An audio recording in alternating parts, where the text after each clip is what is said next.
Let's get ready to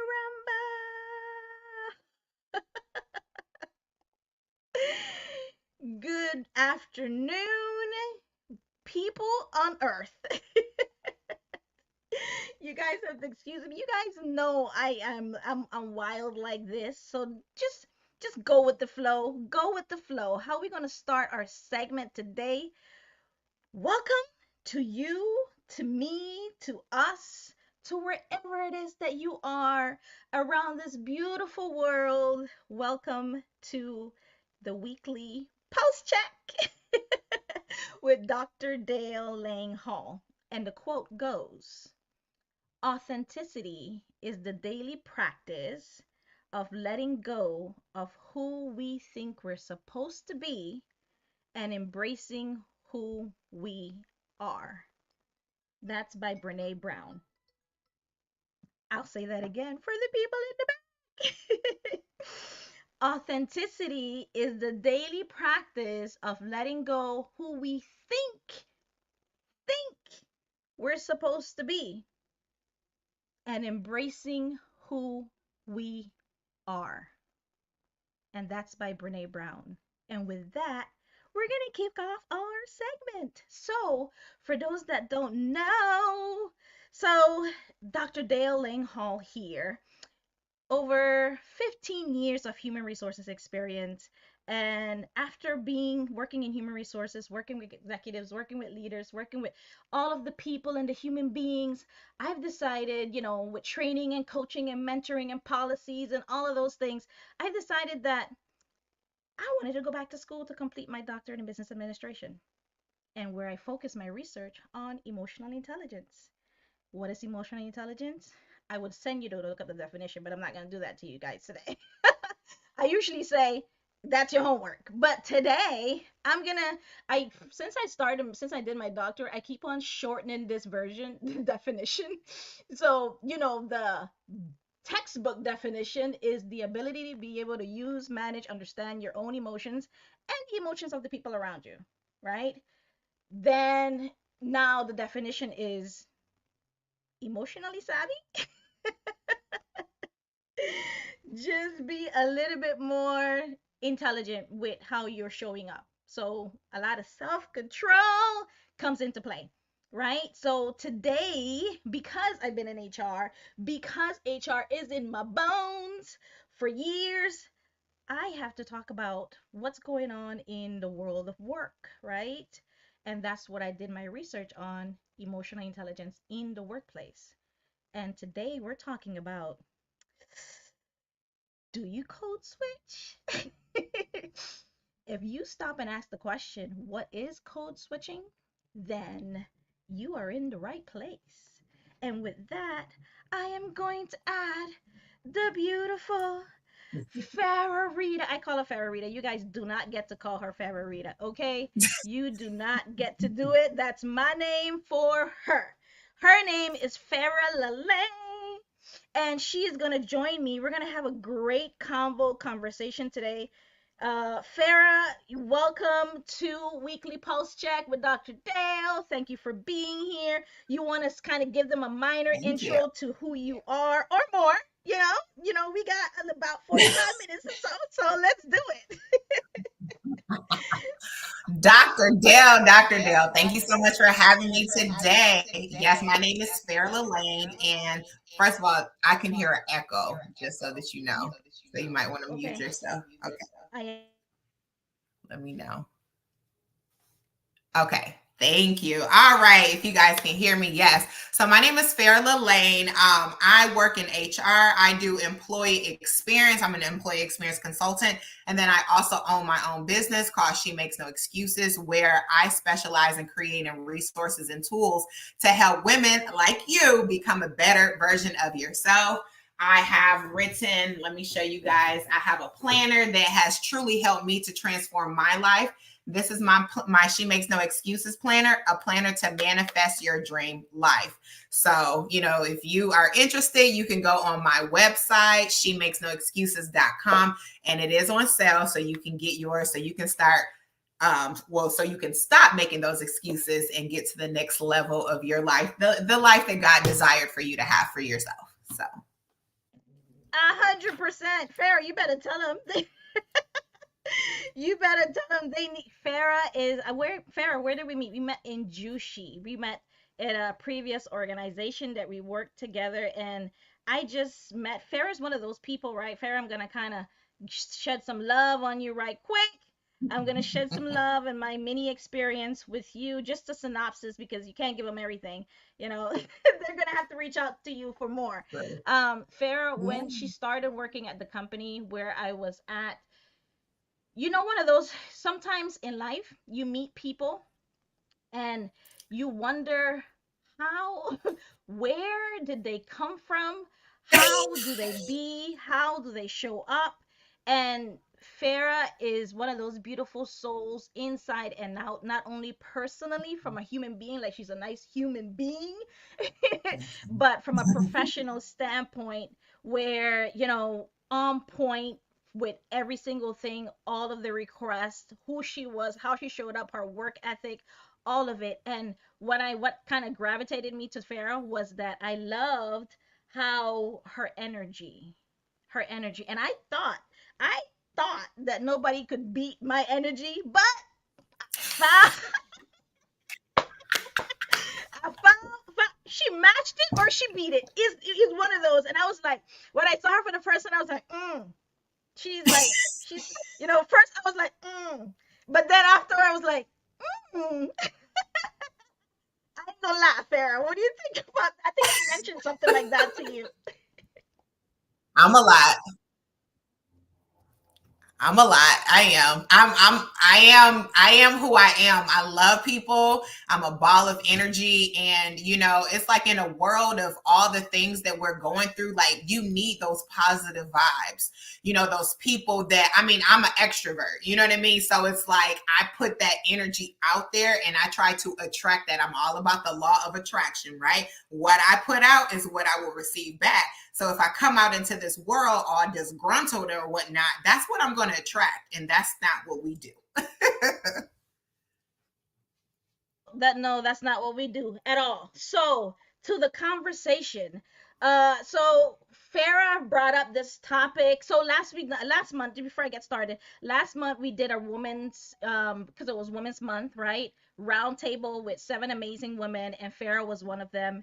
And we got such great feedback from it. We talked about all kinds of things, you guys. You got to go back and watch it. I think it was on March 27th.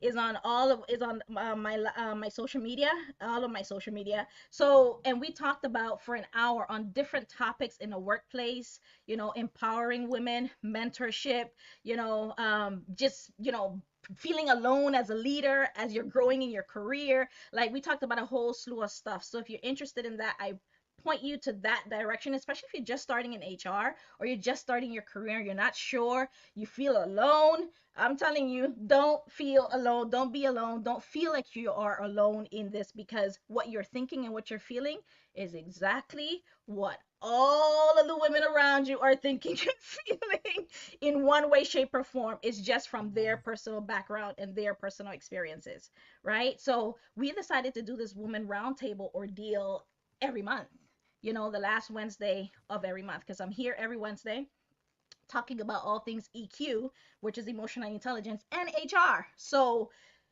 today, the last Wednesday of the month, we're going to have these roundtables conversations that you're probably thinking about, that I've been thinking about, that I've experienced, and just have fun while we do it, right? So, Farah wanted to talk about this topic. I'm going to let her kind of share her personal take on it before we go a little bit deeper in the research from the Harvard Business Review about this topic, code switching.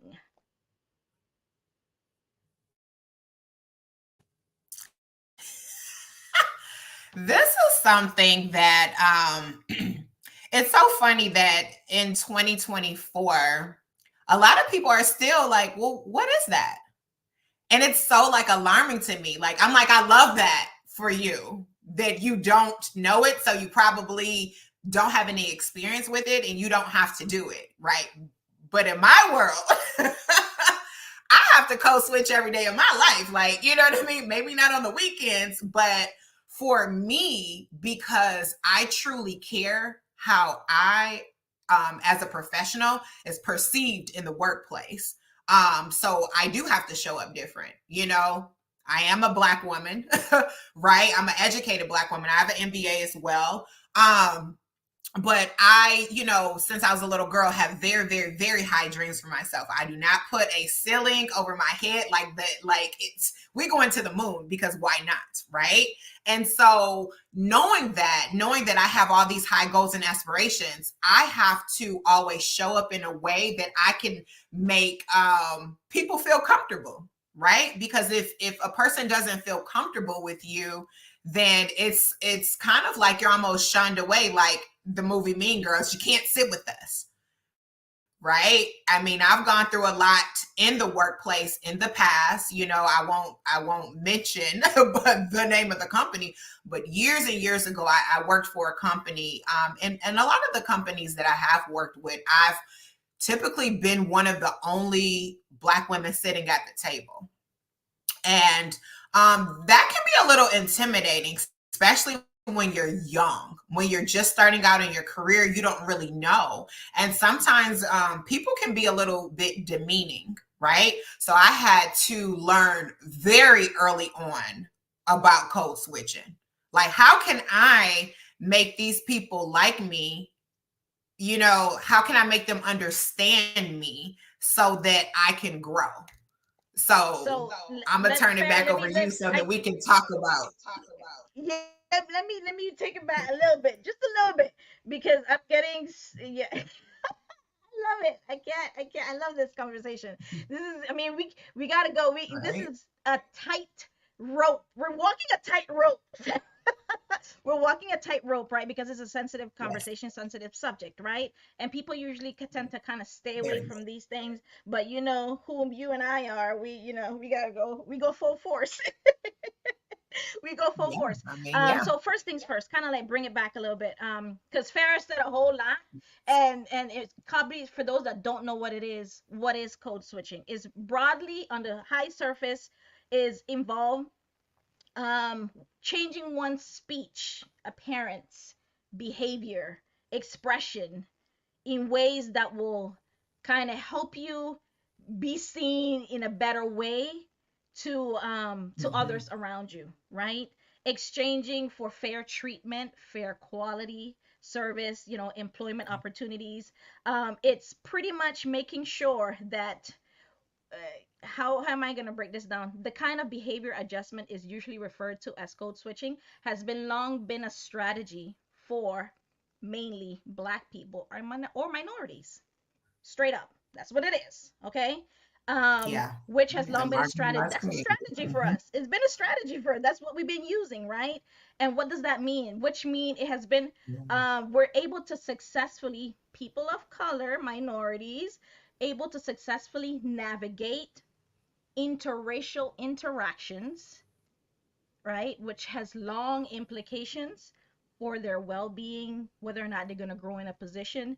Because depending on the group or environment or company that they are in, they have to bring up their language just a little bit more, right? They have to Yeah. change how Yeah. they talk, change how they dress, change how they present themselves so that the others can see them as, oh, yeah, you know what you're talking about.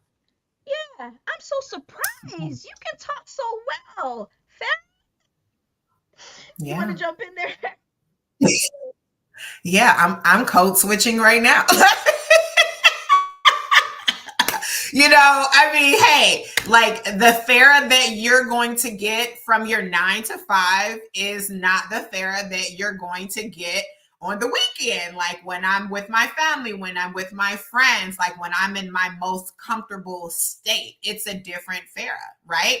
Same way any person, no matter the race, gender background, whatever, when you go to work, you're not the same way that you would be when you get home and you're with your significant other, your children as well, right? That could be considered code switching, but that's not the context that we're using it, right? So, 100%. So, research suggests that code switching often occurs in spaces where negative stereotypes of Black people or minorities run Mhm. counter to what they are considered appropriate in behaviors, Yeah. norms, specific environments, right? That's what the spaces and research shows. It's mainly directed towards where they're not necessarily, not welcome, Farah, but not thought of, right, as part, not thought of the community per se. So, for example, Yeah. I have, if Yeah. I, which is what people, Marginalized. Hmm. right, which is why people keep on saying sometimes, I don't know if you guys have heard people say, I want to see people that look like me.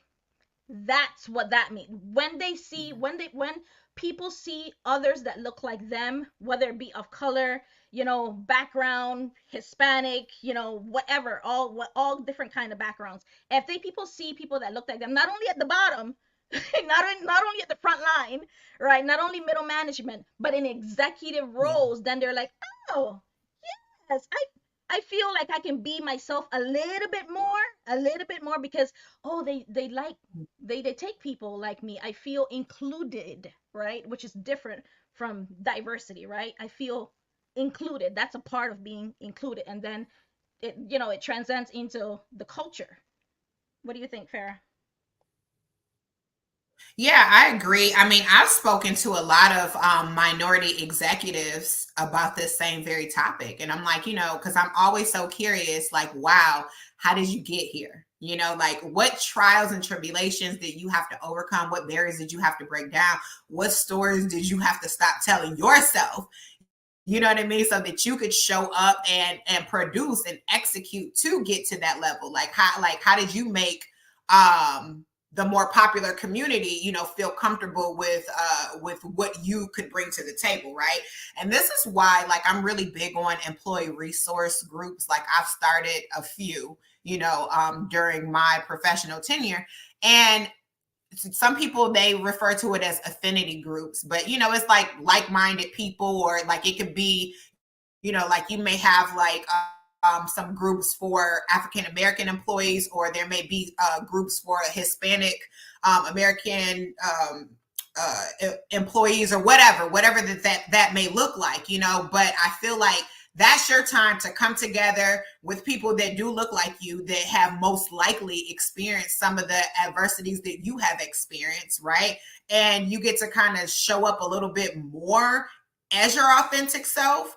That's not to say that everybody has had the same experiences, but for the most part, we have probably experienced like some discriminations and things like that. So you feel a little bit more comfortable to have those conversations, because those are typically more of what we would consider safe spaces. If that makes sense. 100%. So you just mentioned the word authentic. And some, employers that I know in the past, and even a lot today, why do I care if my employee brings their authentic self to work? I just need them to come in and do the job, right? I need them to come in, Mhm. fix this, do that, talk to the customer, smile, and just be, that's it. I don't need them to bring their entire authentic self. Why do you think it's important for employees to be their authentic selves, Farah? I mean, there's a borderline when we're talking about authentic, like just depending on who you are. But I mean, I think that, making an employee feel seen, heard, and valued, like that's really important. Like letting people know, like, listen, I see you, I understand, like whether this is your religion, you don't celebrate this, let me tap into your world, let me get to better connect with you so that you can come, and teach us. Like it's not just a one-sided thing, like a lot of people, we've heard of the word microaggressions. Like there's a lot of microaggressions even to this day. I mean, I'm not perfect, I may say and do certain things, and then I have to check myself, and then I'll go to that person like, hey, I didn't mean to offend you, whatever. Those are the types of things that we have to be constantly thinking of, so that our employee does feel like, wow, my leader or my peers, they do truly see me, they care, that I may be different from the norm or what they see as the norm. Yes, you said the right, exactly what I was thinking. It's important for people to feel heard, respected. They have a say in what happens in their day to day at work, Yeah. right? Mhm. And that's where I love how, fair. I'm gonna always sneak my little EQ in there. So I'm gonna sneak emotional intelligence in there as always, because it's innate. It's a part of every single thing that we do, because we are human Mhm. beings, emotional beings, right? And EQ says authenticity fosters trust.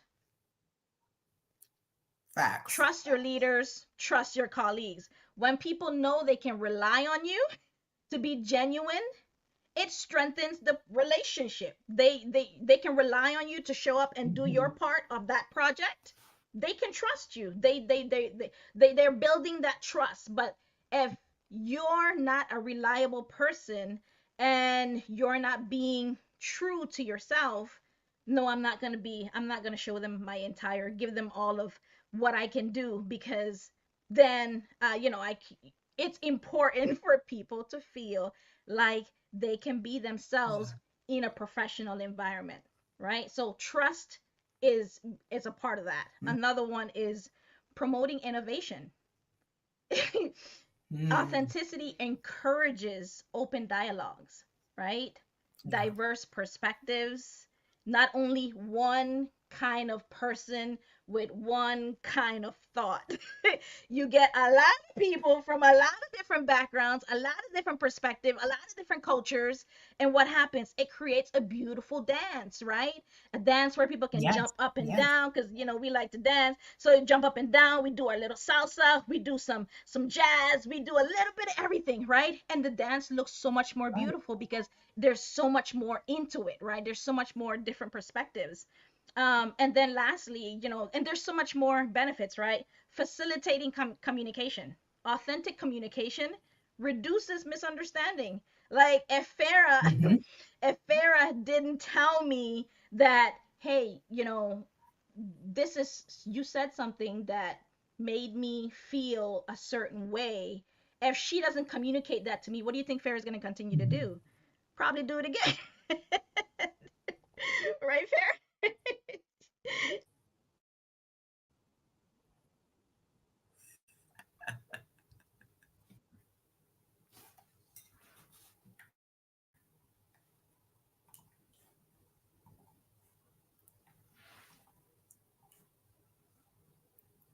Uh-oh.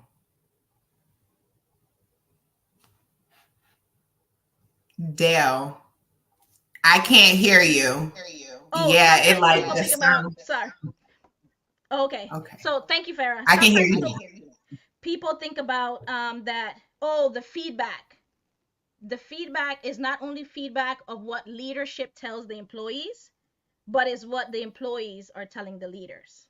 So it has to be, Mhm. this up down ordeal, right? And that if that's not happening, the code switching, it reinforces it even more, right? And nobody wants to, want to be themselves and speak up at the table. Does anybody else have anything else to say about this project, that we should move forward or not? You're not gonna do it because you don't trust. There's no innovation.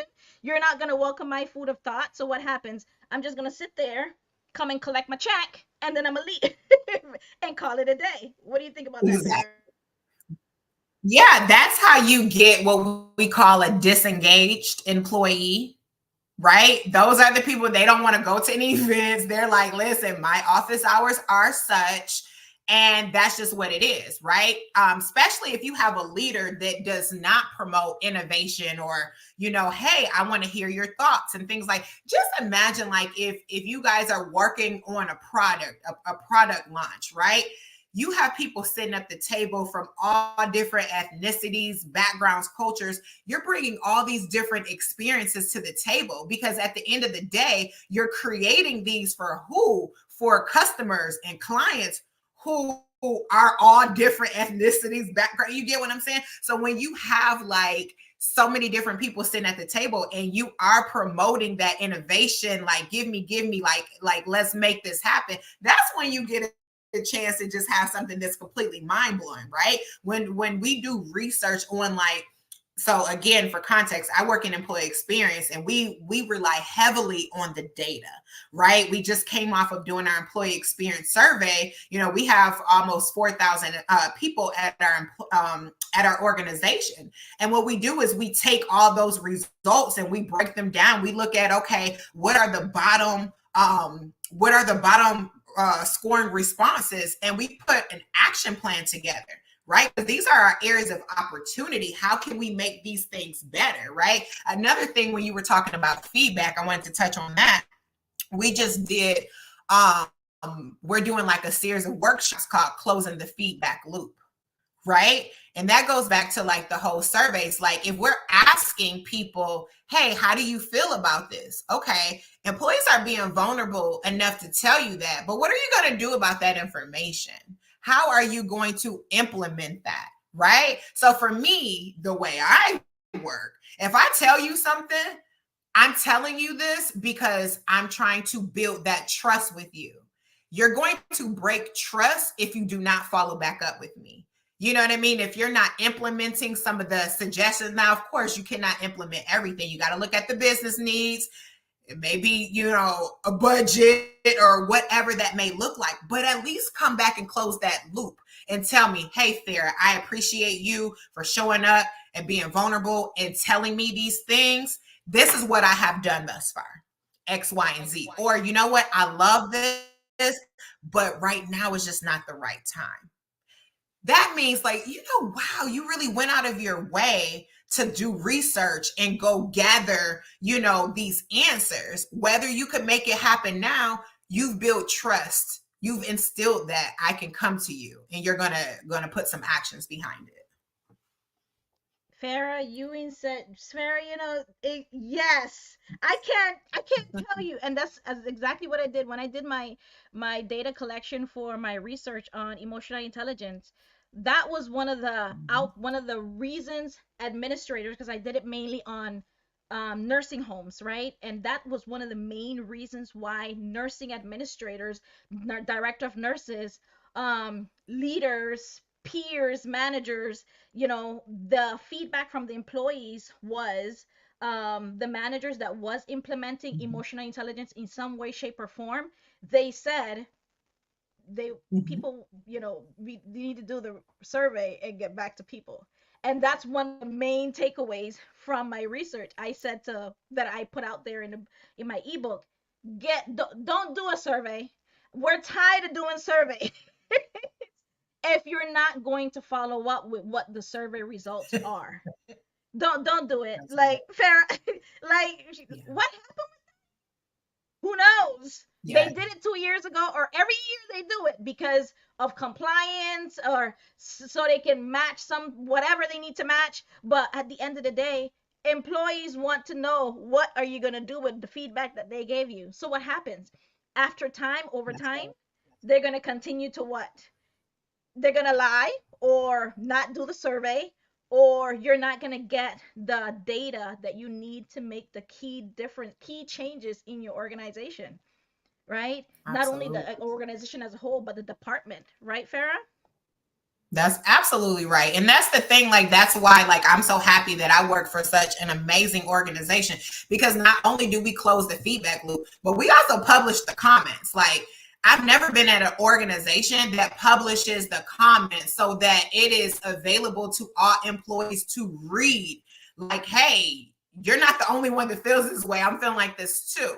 You know what I mean? And then like, you know, we have a leadership team that actually like comes back and like tells you, like, because everything cannot be implemented overnight. It may take months, it could take a year, whatever, but they're doing those check-ins, right? That's why I love the fact that, you know, a lot of companies are having like, you know, all hands, like, you know, check-ins like once a month to kind of like give those updates, like let everybody know what the company is going through, right? Because it's nothing worse, and you know, Dale, it's nothing worse working for a company and you're like, are y'all closing the doors tomorrow or today? Like, you, that's a scary feeling. So communication is absolutely important. Fair. I just pictured. But if this is me thinking like, like the leaders that think that are not thinking for the employee, they're only thinking about what they can get out of the employees, right? I can't tell the employees until we figure out, what's going on. So I'm not going to tell them right now. We can tell them at the last minute. Like Mhm. tomorrow, we're going to close the door. Let's tell them in the morning and close our doors on the afternoon. Yeah, yeah, sad. And I mean, you're head of HR, so you understand. Like, and I get it. Like, there's a lot of delicate information that you cannot disclose. Like, I get that, but it's like, do you want the trust of people or not?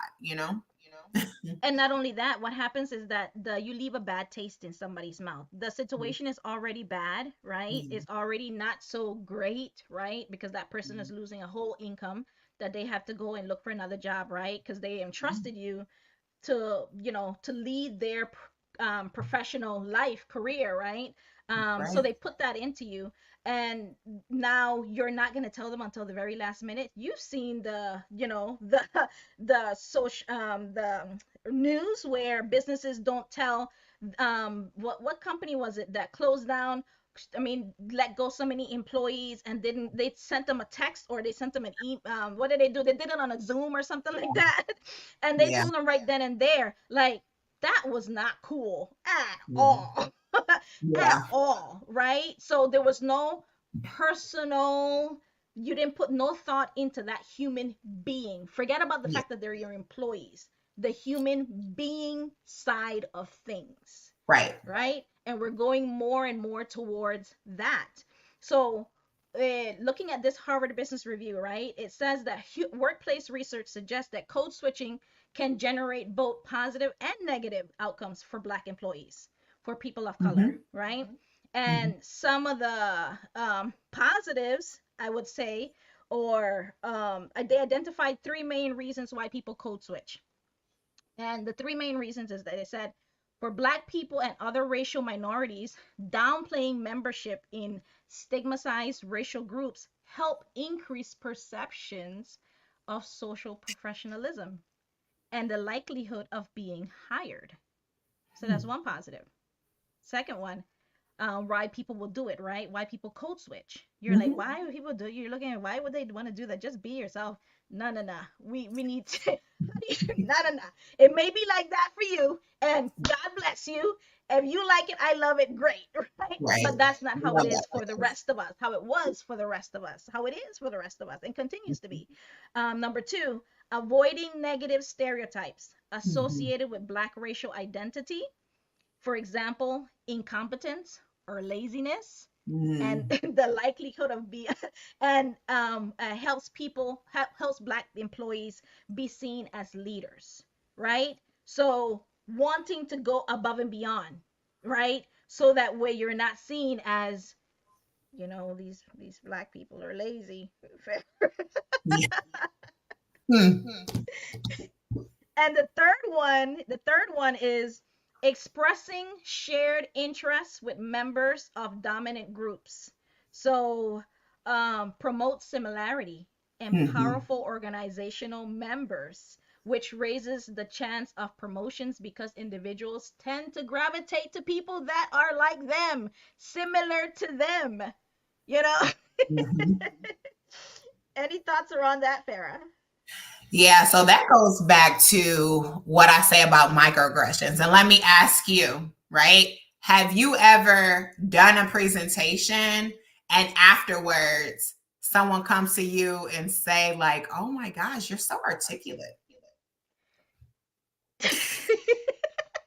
Oh, well, thank you. Were you not Right? expecting? While it's meant to be a compliment, this is when you think about, now, would you have said this same comment to this person over here that does not look like me? You get what I'm saying? So that is why we tend to code switch, right? Because now you've put us almost in a positive light, like, oh, wow, this person can actually talk. You know what I mean? Not looking at the fact, like, wow, some of us have more education than others. You get what I'm saying? You're a doctor. Like you so those are the types of things that just really boil my blood. And then that is when it has to be like a conversation and it becomes like a teachable moment because you don't know what you don't know, right? I'm very curious to hear the list of the bad things that the Harvard Review found.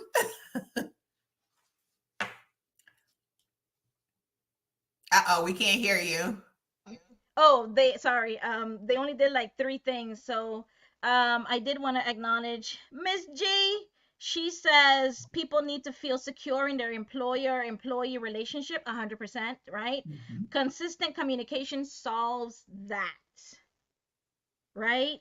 If, to Farah's point, open communication, and even to when you do surveys, posting the comments and the results so people can see what they look like. Would you dare to do that as an organization that is about transparency, Right. right? Honesty, Yeah. trust, growing in our relationship as an employee employer, right? Bridging that gap and coming in going in the same direction. Miss G said something else here. She says the positives are interesting. I'm struggling to see how it's positive, but I understand my work history allowed me to be full of self at all times. I I love love that. that. Miss G, you're one of the few. You're lucky, right? Oh, that's what I'm saying. Yeah. I love that for her. Like, and 100%. So here are some of the downplaying. So here's some the other perspective, right? At the same time, we know that code switching comes with social and psychological repercussions. Downplaying one's racial group can generate hostility from in-group members. mhm. In-group members, right? Increasing the likelihood that those who code switch will be accused of acting white. Woo! I've been called that so many times since I was a little girl from my own people. Yes, that is a fact. Oh yeah. You see how, okay, even though all I'm trying to do, Farrah, up in this place is grow. I'm trying to just level up and just do me. I'm just trying to I'm climb just up trying to feed the my ladder. family.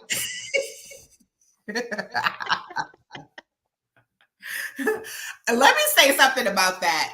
So for me, just without getting too personal on this social platform, but the way I grew up was definitely in what we would consider the hood, right? Like I grew up in an area that was crime infested. It was just really, really bad, really, really bad. But my family, I learned from a very, very young age, like education is everything. That's something that no one can take from you. You are in control of that, right? And so I've always spoken a little different than the other people in my community, right? And I got teased for it, like, oh, you think you're this, you think you're that, or whatnot. And it was very hurtful, you know what I mean? And then but I wasn't trying to be anybody else. That's just how I was. Right. And then when I came, once I got a little older and started like finding myself a little bit more, of course, like I would talk in slang, like around the people that were in my community. I do it to this day, but like that's not looked in a positive light in corporate America. Like you can't come and they're like, hey, what's up? Like, like, no, you come in there, hello, how's it going? You're shaking hands, you're coming in being a professional. You know what I mean? So yeah, go ahead. 100%. Yes, Farah. Mhm, Yes, yes, yes. I remember when I was doing a poem in high school, and the teacher, we've been practicing it for quite some time, and mhm, the teacher, there were a bunch of other kids there, and I was the only one that looked like me, and the teacher said, I'm so surprised. And I remember it. I remember it like it was yes. I'm so surprised. You did so much better than everybody else. And yeah. me, I was like, oh, me as a little girl, I was like, oh, thank you. So I was so appreciative. But now looking back at it and thinking back, yes, she probably meant it as a positive comment and to kind of reinforce and encourage, but the fact that she said, "I'm so surprised." Yeah. Why are you surprised? Yeah. Why? Mhm. It's, I've been in the, I don't know if you guys noticed, but I am an overachiever at all kinds of levels, and Yeah. we are both overachievers in all kinds of levels. And if I'm not anything else, I am a really good student. Like, you tell me what to do, I will do it. Right? When it comes to career development, training, I mean, teaching and growing and school and, all of that stuff, learning, that's my cup of tea all day, every day, because I soak that stuff up. Right? Right. And to Farrah's point, that stuff stays with you.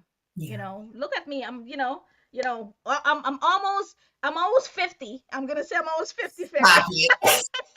She's like, stop. Listen, I'm 40 and I am not almost 50.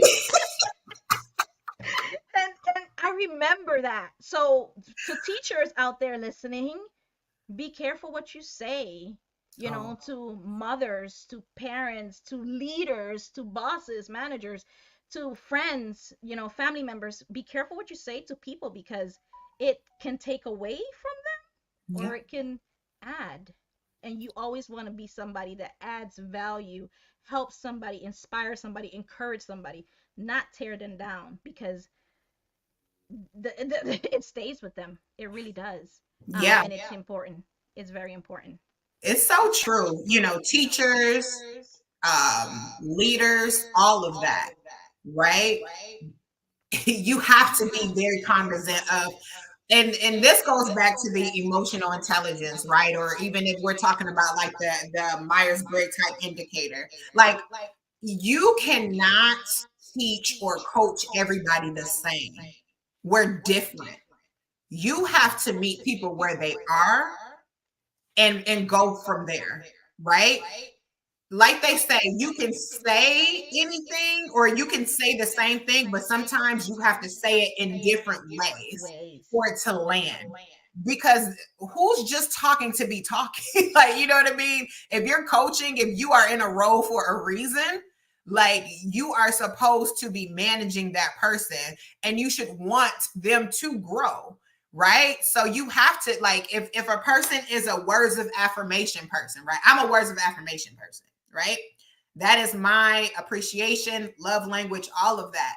If I'm doing something well, tell me. Like, hey, girl, you are killing it. Like, do this. Like, if you want to give me constructive criticism or feedback, you got to first come in and tell me something good first. You can't just go in like, oh, you totally like bombed that. Like, no, you got to tell me something good first and say, like, you know what? Oh my gosh, I can see the growth in you. Like, you really did great. But let me tell you what I would have maybe done, something like that. I'm going to be way more perceptive. You get what I'm saying? Like, that's very important. Versus there's, other people that are more so an acts of service person, right? That's how they receive it. Hey, I know you're super busy. Let me take that task off your plate. What? You know what I mean? Then there may be a person, they are a gifts person, right? Like, hey, here's a gift card to your favorite restaurant because I know you've been working through lunch. I just want to bless you and go ahead and have some food ordered in. Those are the types of things that's going to make your employees really want to show up and do stuff, just go like, oh, it's 5, I'm off. But you know what? Nope, I'm going to keep on working on this project because I'm an overachiever and I want to show you that I'm different, right? Because when your employees show up and kill it, who's that ultimately impacted? You as a leader. You're going to look good. 100%. And Ken, you mean, you can, I hear people talk about this for years, and it just goes over the head of leaders and people and others. The other point that the research says, seeking to avoid stereotype is hard.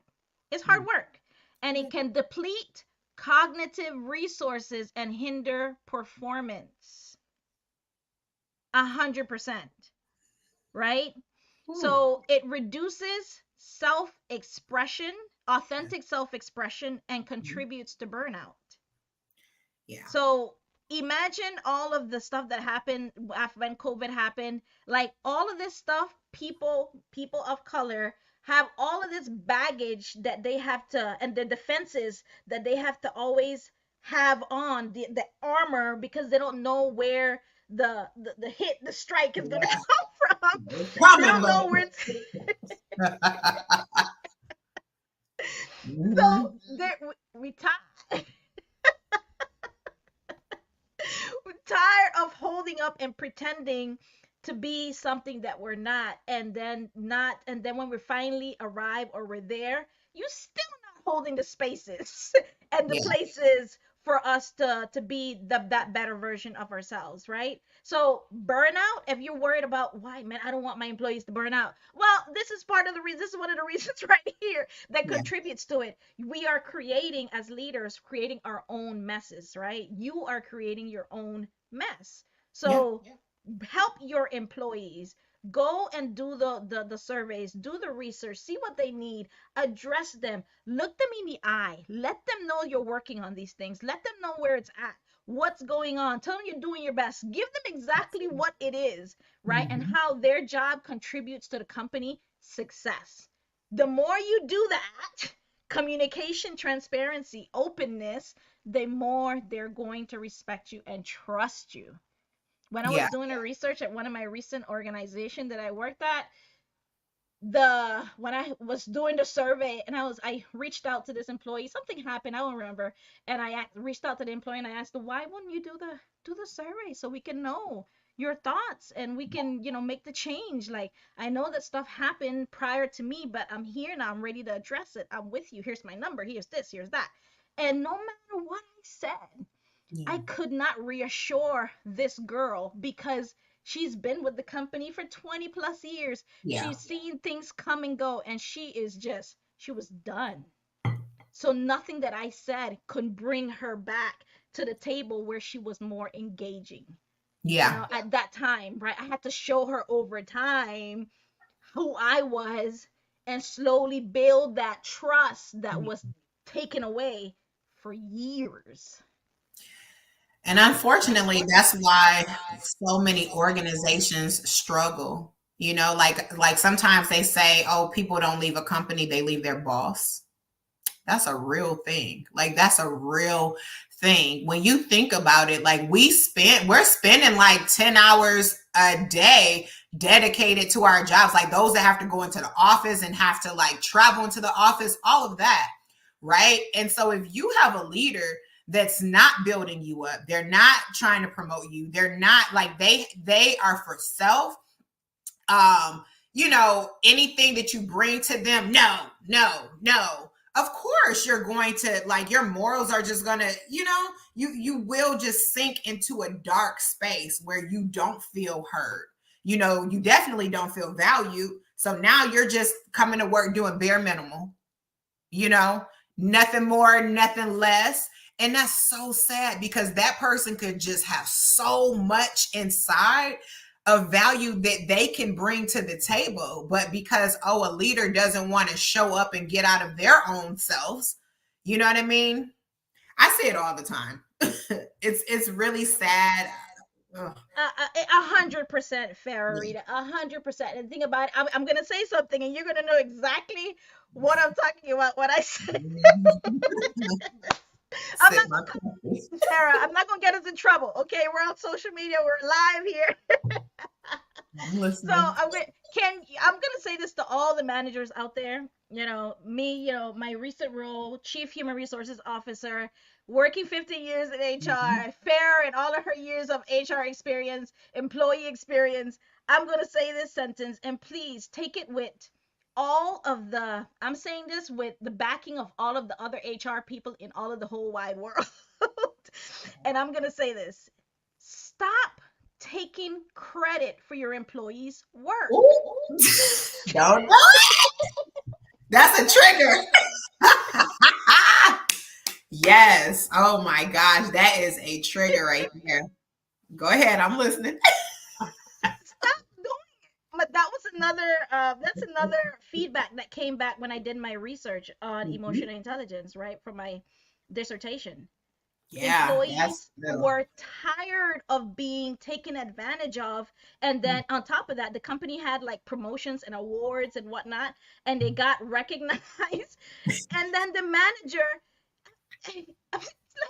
they didn't even mention them. They didn't say how many hours we stayed back all of these weeks and months working on this project, right? I went home, took this home. I was home 11, 12, 1, 2, 3 o'clock in the morning working on this so we can finish it in time so we can present it to the board, right? So that way you can take all the gosh darn credit, for the lack of a better word. My God, that just takes away all of the respect that I had for you as a leader. That takes away the relationship. Whatever we had is gone. I got nothing else to say to you. And you know what? Disengagement is the minimum thing you'll be worried about at that point in time. Farah, Yeah. anything? Oh yeah, I had a very similar situation that happened to me where I worked on a very extensive project that was very near and dear to my heart, and I was so happy about the completion of that project. And when the communication went out to the entire company, my leader at the time got all the recognition for it and a major promotion and everything. And there was just nothing for me, like nothing. And my whole entire like heart just broke because this individual knew how important that was for me to complete that project, right? And then for me to get nothing out of it, it was just like, oh my gosh, you know? And the feedback that I received was, why do you feel like you need recognition? Yeah. And so, yeah, that was, you know, and when I tell you like that caused trauma for me, like really deep ingrained trauma, because then when you go into your next role, you know, you're always on the defense, like, okay, are you this same type of leader? Right? Are like the work that I'm going to do, is it going to be passed off as yours? Like, you know what I mean? So I like which what she just said right here. Can we agree that the title manager doesn't equate to a leader? Trust me, Amen. a double amen to that. Everybody is not meant to lead. Just because you have a title does not make you a leader. You know, a leader is like, I like my current leader, I will go to the end of the earth with this one. You hear me? You know, there's no type of a competition, there's no type, none of that. It is, where do you want to go? And what can I do to help you get there? Right? And that's why I started my company, She Makes No Excuses, because those are the things that I want to instill in women. It's like, listen, I don't care if it's your leader, if it's a spouse, a parent, a sibling. This is your life and you only have one life to live. If you know, and that's why I say, like, sometimes you got to start just being, my mother say, be a quiet soul, be a quiet spirit. You don't have to, you know, tell everybody what you're working on and things like that. Just show them, you know. 100%, Farah. 100%.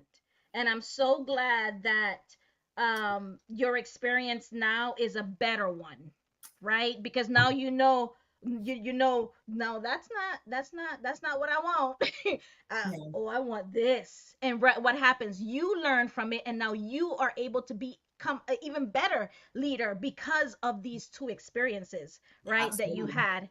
You know what I mean? And yes, 100%. Miss G says there were some folks at the old. Let me put this one up here. To There the were some folks at the old spot that I wouldn't follow to a trash can. Ooh, yeah, pretty much. Pretty much. But yeah, we have to overcome these traumas. I'm sure you had traumas, you know, as a Black woman and having to constantly code switch and things like that, you know. I think that like for me, like I said, with my new leader, you know, I was very transparent and let her know, like, listen, like, this is what I need from you And this is that two-way feedback. What do you need from me? Let's, so that we can off the bat have a good working relationship. Like those types of things are very, very important, and for her to say like, hey, like, I understand you may have gone through other things and, in your work history, but I'm not them. It's just like it's like It's a bad new decision. relationship. Don't make me pay for what they did. Right? But listen, I will So say this, Dale. I you will didn't say make her this. and I'm glad that you had that open, honest, and you were vulnerable enough to share, because some people are like, no, I don't want to that, if I show my emotions and let them know exactly how I feel, then I'm being weak. Yeah. No, you're not being yourself. And what happens is Bingo. that person, you limit the opportunity for connection, right? You limit Yeah. the opportunity for you to grow, right? Bingo. When you say love, when you say love, you are putting yourself out there, and you gotta be open to whatever happens, whatever comes. You have put yourself out there, and just whatever happens, just let it come. Let it come with Yeah. love. And Fair, I wanted to say that I remember when I was at the at my last executive role, and I was around the table, and when certain things were being said, I perked my head up. I said, "What did you just say? Yeah. Did you just say?" Uh, and and I said, "Nobody else gonna say nothing about that." I said, "Can you please repeat that?" And then they repeated it again. I said, "You we is that what did you mean by that?" And then I asked the question, and I said, "Okay, this is going farther, so I'm gonna wait until after the meeting to kind of address certain things, because are you serious? Are you really going to say that in this meeting with, Yeah. whatever amount of people here and all these people? Like, it's nothing." So it showed me that it was normal for people to say and do these things without anybody checking them. Check them respectfully, Right. right? Check them respectfully. Say what you got to say and let it go and move on, right? Yeah. At the end of the day, when I was, as the CHRO, people said, man, I kept on running into all of these meetings and all these trainings, and people's, man, it's so lonely being us and this and that. And I looked at them and I'm like, it's lonely because you guys are not bringing nobody with you. Ooh. Can we I, talk about that real quick? And whew, that right there, that's another trigger, right? I feel like we as Black people, we're the only ones that are still doing this with one another, right? We're still doing this. Like, there is enough room for us all to have a seat, right? If you are up, bring somebody else with you, right? Like, I am queen of, hey, you should come work at this organization I'm working at, because like, we're heaven over here, and I want you to have that same experience. I'm not the type of person that's like, oh, I'm over here winning, so I'm sorry that y'all still over there struggling. No, right? And that's the whole thing. We have some individuals in our community that once they get to the top, they're like, no, you can't sit with us. And that is the issue, right? We and see that's that gatekeeping, right? They start the gatekeep. gatekeeping. Yes, like, oh no, I worked for this, I went to school and I learned this. I'm not telling you, who my vendors are, who this, who that. Like, listen, even when I wrote this book and people ask me like, oh, can you share your vendors? Absolutely. Like, I could care less, because I am me as an entity.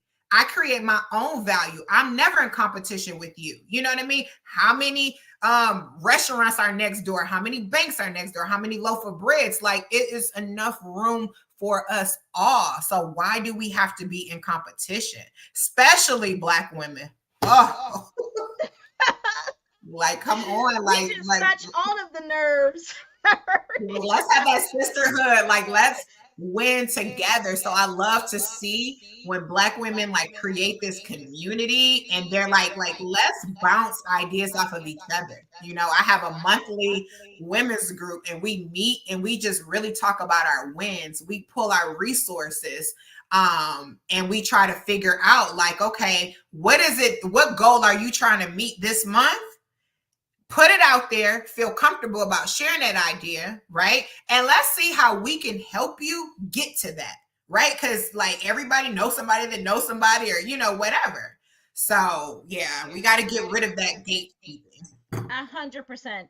And this is how we're gonna kind of bring it home, part right? too. Because the information that we said it so much. We talked about different subjects. We didn't only talk about code switching, Yeah, Farrarino. We you talked know what about a we whole did lot, and that's together. what I love about the conversations with you guys, the amazing women, the amazing people in my community, in my tribe that helps me and keeps me moving forward.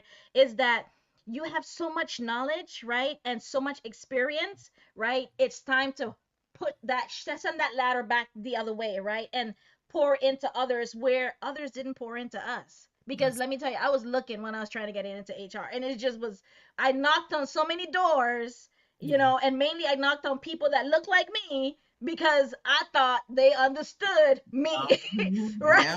I thought Mhm. that they would have been quicker to help me out, and I couldn't be more wrong, to Farrah's point, right? So where we go Yeah. from here is how do we help the situation as it relates to what can we do about code switching today, right? If you are in an organization, you're a leader. Um, Thanks, Miss G. If I you like are that in, sisterhood conversation part too. That needs to be, yeah, I like that. that's, maybe we can add that for next month, right? Maybe we can talk about that because I think that a lot of sisters, a lot of women don't think that groups like yours, groups like mine's, that they have time for it, Farah. You know what I mean? Like they have time, make the time.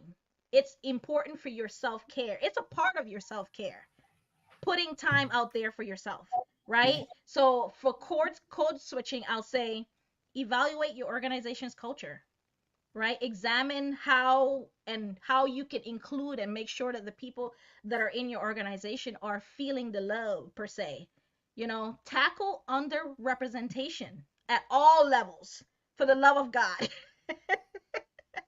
At all levels, tackle it, right? um Practice the leaders that for them again, the leaders, real leaders, practice inclusive behaviors. People are going to do what you do, not what you say. So do it right so that they can imitate you. If you're trying to figure out why the people in your department are acting not like you want them to act, it's probably because they're following what you are doing. So, and if you're Yeah. brand new in a department, it's probably because the people before them and the managers before them hurt them, right? Or they don't trust them. So it's time for you to roll up your sleeves and get to work, right? Yes. Start with yourself. You are your, it starts and ends with you, Yeah. right? And then check your biases and don't say you don't have any, because you do. Because We we all all. do. I want to Farah add said it one in the more. beginning of this conversation. She said sometimes she has her bias and she goes back and she, self awareness, Yes. emotional intelligence, right? She goes back and she apologizes. When was the last time you apologized to someone that you said something to or hurt their feelings and ignored it or addressed it? Yesterday. You Literally. Because I'm an overanalyzer. So I do have good emotional intelligence. And I said something and I was like, oh, that might have landed not the way I wanted it. And then when I reached out to the person, they're like, oh, no, not at all. And I was like, okay, good.